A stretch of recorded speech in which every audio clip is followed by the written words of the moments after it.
प्रिय विद्यार्थियों, बेटा अलंकार विषय को हम इकाई परीक्षा में लेने जा रहे हैं, तो कुछ बच्चों का आग्रह है कि इसकी पुनरावृत्ति करवा दी जाए। वैसे तो ये आप लोगों को वीना मैम ने करवा दिए हैं, हम सारांश रूप में इनका अध्ययन कर लेते हैं। अलंकार, इसका शाब्दिक अर्थ है आभूषण, गहना, जेवर। जाहिर है कि ये रंग रूप को बढ़ाने में,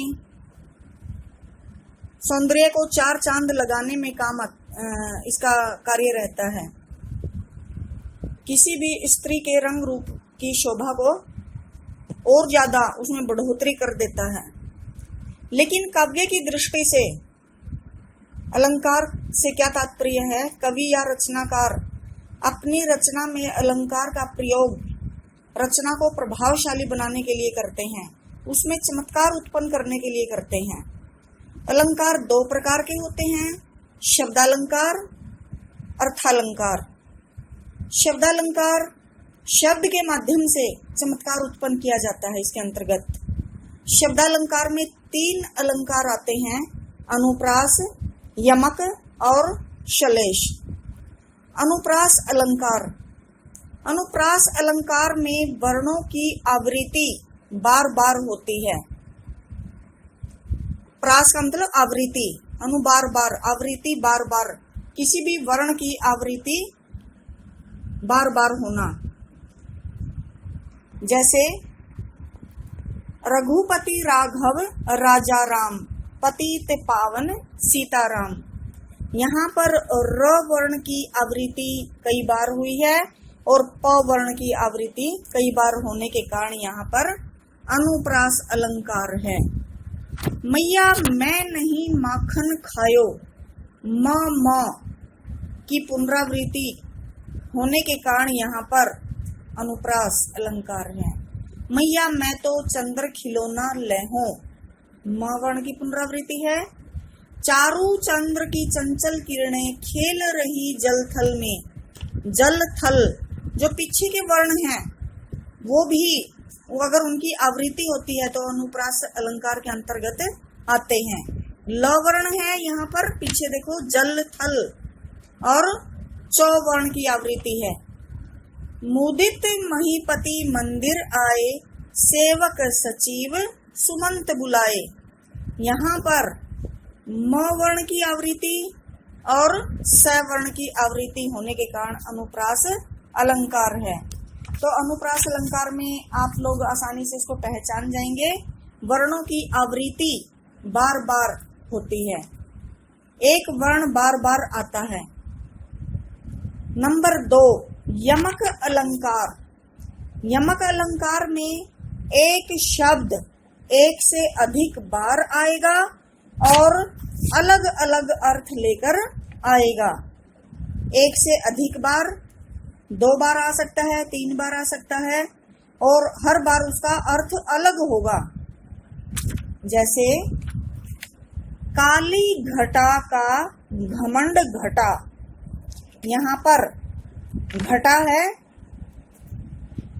और एक पहली घटा से क्या तात्पर्य है? ये यहाँ पर घटा से तात्पर्य है बादल। काली घटा यानी कि काले बादल, इसके नाम से ही पता चल रहा है। काली घटा वाक्य से ही पता चल रहा है, हमें उसका अर्थ मालूम हो रहा है। घमंड घटा, उसका अहंकार, घटा मतलब कम होना। अगला देखो, कनक कनक ते 100 गुनी माधकता अधिकाए, या खाए बोराए जग, या पाए बोराए।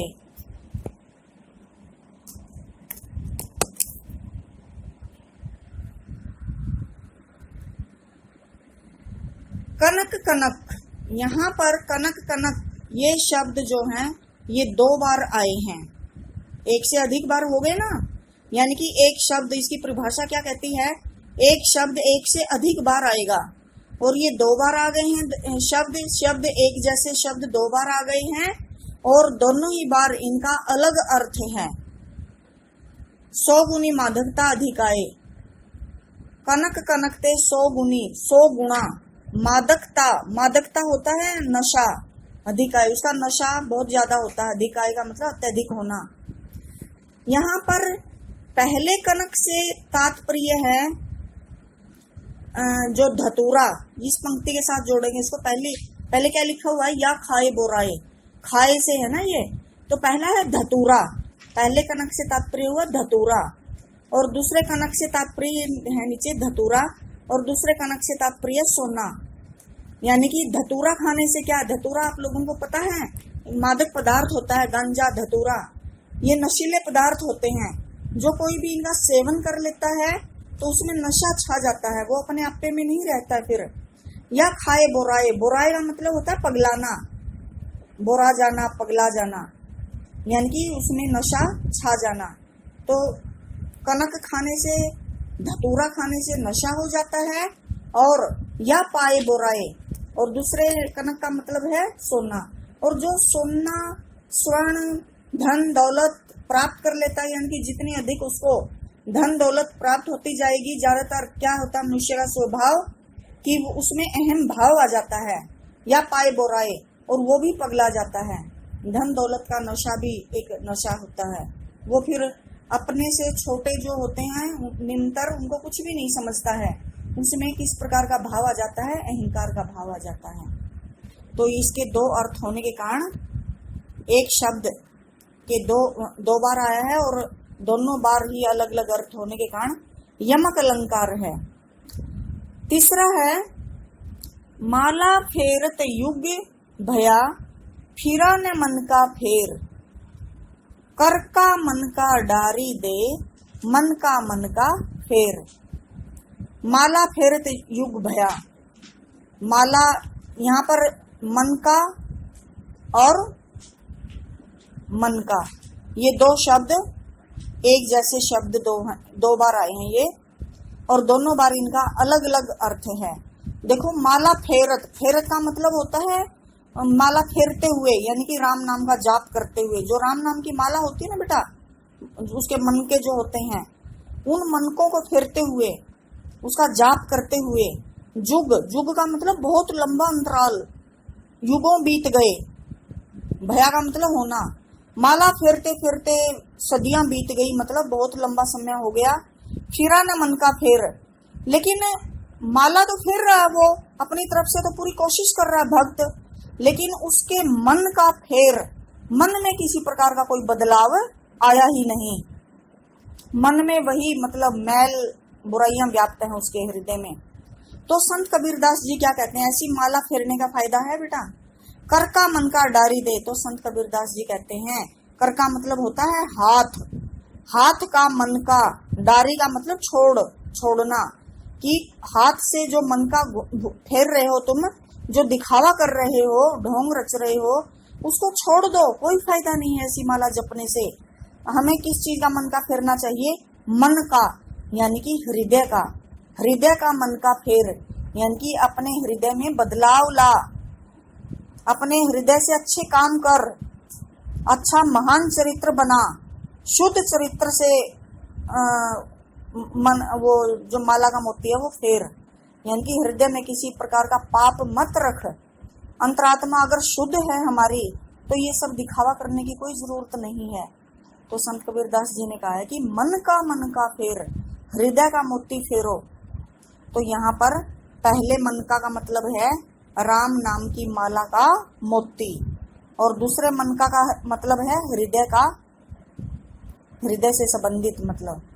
तो एक शब्द दो बार आया है और दोनों बार अलग अलग अर्थ लेकर आया है, यमक अलंकार है। आगे है तू मोहन के उर्वशी हवई उर्वशी समान। तू मोहन के उर्वशी, मोहन यहाँ पर कौन है, श्री कृष्ण है। उर्वशी, उर का मतलब होता है बेटा हृदय, बसी का मतलब बसना, रहना, हृदय में रहती। अच्छा, जो अच्छे कर्म करती है वो भगवान के हृदय में उसका वास होता है। तू मोहन के उर्वशी, तो वह मतलब यहाँ पर राधा से कह रही है कि तुम श्री कृष्ण के हृदय में बसी हुई हो। हवई उर्वशी समान, यहाँ पर देखो ये उर्वशी, उर्वशी ये शब्द 2 बार आए हैं, लेकिन पहले उर्वशी का मतलब है हृदय में रहना, बसना, और दूसरा उर्वशी का मतलब है उर्वशी कहते हैं जिसको, अप्सरा, एंजल है ना जो अंग्रेजी में, अप्सरा, उर्वशी। उर्वशी के समान तुम श्री कृष्ण के हृदय में बसी हुई हो। तो यहाँ पर भी एक शब्द 2 बार आया है और अलग अलग अर्थ लेकर आया है। ऊंचे घोर मंदिर के अंदर रहन वारी, ऊंचे घोर मंदिर के अंदर रहती है। 3 बेर खाती थी ते 3 बेर खाती है।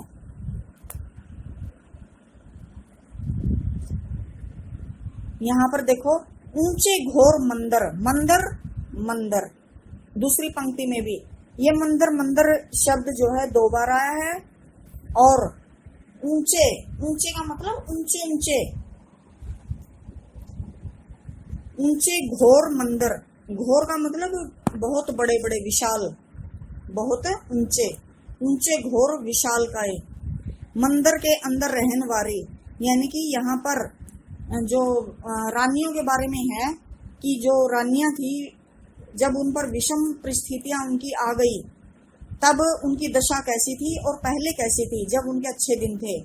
ऊंचे घोर मंदिर के अंदर रहने वाली, ऊंचे ऊंचे अटालिकाओं में वो रहती थी। मंदिर मतलब महलों में, महलों के अंदर उनका वास था, रहने वाली थी वो, उनके अंदर बसती थी, बड़े शान के साथ उनके अंदर वो रहती थी। ऊंचे घोर मंदिर के अंदर, ऊंचे ऊंचे महलों में, ऊंची ऊंची अटालिकाओं से युक्त महलों में वो रहती थी। और अब उनकी विषम परिस्थितियां आ गई हैं, उनके बुरे दिन आ गए हैं, तो वो ऊंचे घोर मंदिर के अंदर रहती हैं। ऊंचे यानी कि यहाँ पर मंदिर, दूसरे मंदिर से तात्पर्य गुफा, और वो बड़ी बड़ी गुफाओं के अंदर, यानी कि जंगलों में भटकना पड़ रहा उनको, और वो गुफाओं में अपने आप को बचा रही हैं, सुरक्षा कर रही हैं वहां छिपकर, ऊंचे घोर मंदिर के अंदर रहती हैं। अगली पंक्ति देखो, जे 3 बेर खाती थी ते 3 बेर खाती हैं। जे ते, जे का मतलब जब, यानी कि पहले, जब अच्छे दिन थे। 3 बेर खाती थी, 3 बार, यानी कि 3 समय वो भोजन करती थी। ते 3 बेर खाती हैं। और अब ऐसी मतलब उनकी विडंबना है कि उनको 3 बेर में ही, बेर यहाँ पर फल है, बेर का फल जो होता है, सिर्फ 3 बेर में ही उनको गुजारा करना पड़ रहा है। तो यहाँ पर एक शब्द एक से अधिक बार आया है और दोनों ही बार अलग अलग अर्थ लेकर आया है। तीसरा अलंकार है यमक अलंकार। शब्दालंकार के अंतर्गत तीसरा अलंकार हमारा श्लेष अलंकार है। 2 हमने कर लिया, अनुप्रास और यमक। श्लेष अलंकार में और यमक अलंकार की परिभाषा में थोड़ा सा ही अंतर है। इसमें क्या है, एक शब्द एक ही बार आएगा। यमक में एक शब्द 2 बार या कई बार आ जाता है, लेकिन इसमें एक शब्द एक ही बार आएगा और कई अर्थ देगा। जैसे सुवर्ण को खोजत फिरत कवि व्यभिचारी चोर। यहाँ पर सुवर्ण शब्द है, ये एक शब्द है सुवर्ण, और इसके कई अर्थ हैं। सु का मतलब होता है अच्छा, सु जिसके आगे लग गया इसका मतलब सुंदर, अच्छा। तो यहाँ पर वर्ण, वर्ण, वर्ण, सुवर्ण, सुंदर वर्ण, सुंदर शब्द, सुंदर विषय। जो कवि होता है, कवि का काम क्या है, लिखना, और वो लिखता क्या है, अच्छे अच्छे लेख लिखता है ताकि वो समाज में किसी प्रकार का सुधार कर सके।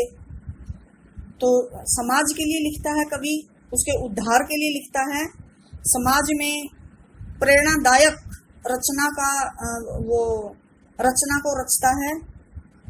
तो यहाँ पर कवि किस चीज की को ढूंढता है, किस चीज की फिराक में रहता है, कवि हमेशा ऐसे विषय को ढूंढता है जिसको लेकर वो लिख सके। तो सुवर्ण यानी कि सुवर्ण की खोज कौन करता है, अच्छे वर्ण की खोज कौन करता है, कवि।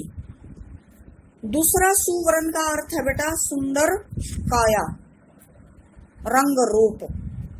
रंग रूप सुंदर काया यानी कि जो व्यभिचारी लोग होते हैं और जो पर स्त्री पर कुदृष्टि रखते हैं वो हमेशा सुंदर काया की प्रशंसा करते हैं, उसको निहारते हैं, देखते हैं। तो दूसरा क्या है इसका? सुवर्ण का मतलब सुंदर काया। तीसरा क्या अर्थ है इसका? सुवर्ण का स्वर्ण, कवि व्यभिचारी चोर। व्यभिचारी हमेशा सुंदर शरीर को निहारते हैं, बुरी नजर से देखते हैं, और चोर स्वर्ण सोना चांदी इसको चोरने की फिराक में लगे रहते हैं, कब उनको अवसर मिले और वो अपना काम करें। कवि सुंदर शब्द वर्ण की खोज में, व्यभिचारी लोग सुंदर शरीर को निहारते हैं, और चोर स्वर्ण। तो सुवर्ण के यहाँ पर 3 अर्थ हैं। 3 अर्थ होने के एक शब्द के 3 अर्थ, इसका मतलब श्लेष अलंकार। मंगन को देख पट देत बार बार, यहाँ पर उठाओ आप पट को। पट के एक शब्द है और 2 अर्थ हैं। पट का मतलब दरवाजा, पट का मतलब वस्त्र। इस पंक्ति को देखेंगे तो आपको अर्थ मालूम होगा। मंगन को देख, मंगन का मतलब होता है भिखारी, जो द्वार पर मांगने के लिए, याचना करने के लिए आ जाता है। तो 2 प्रकार की मनोवृत्तियां होती हैं लोगों की, एक तो दानी वीर होते हैं और दूसरे होते हैं ना कंजूस, नहीं देते हैं जो। तो मंगन को देख पट देत, वस्त्र देती है बार बार, मांगने वाले को देखते ही वो उसको दान स्वरूप वस्त्र भेंट करती है, कपड़ा देती है उसको। और दूसरे क्या करते हैं? मांगने वाले को देखकर दरवाजा ही बंद कर देते हैं। तो यहाँ पर भी एक शब्द के 2 अर्थ हैं। आगे देखो, पानी गए न उबरे मोती मानुष चून। पानी, यहाँ पर पानी शब्द आया है। पानी शब्द के इसके ऊपर की पंक्ति भी है, रहीमन पानी राखिए बिन पानी सब सून। पानी गए न उबरे मोती मानुष चून। मोती, मानुष और चून, इन तीनों को लेकर आप लोगों ने इसका आकलन करना है पानी का। पानी के 3 अर्थ। मोती के लिए क्या है? चमक। पानी के बिना मोती में चमक नहीं लाई जा सकती, तो पानी से तात्पर्य है चमक। और दूसरा पानी से अर्थ है इज्जत। इज्जत के बिना मनुष्य की कोई जिंदगी नहीं है। इज्जत ही उसको महानता के शिखर पर पहुंचाती है। मान मर्यादा से युक्त होना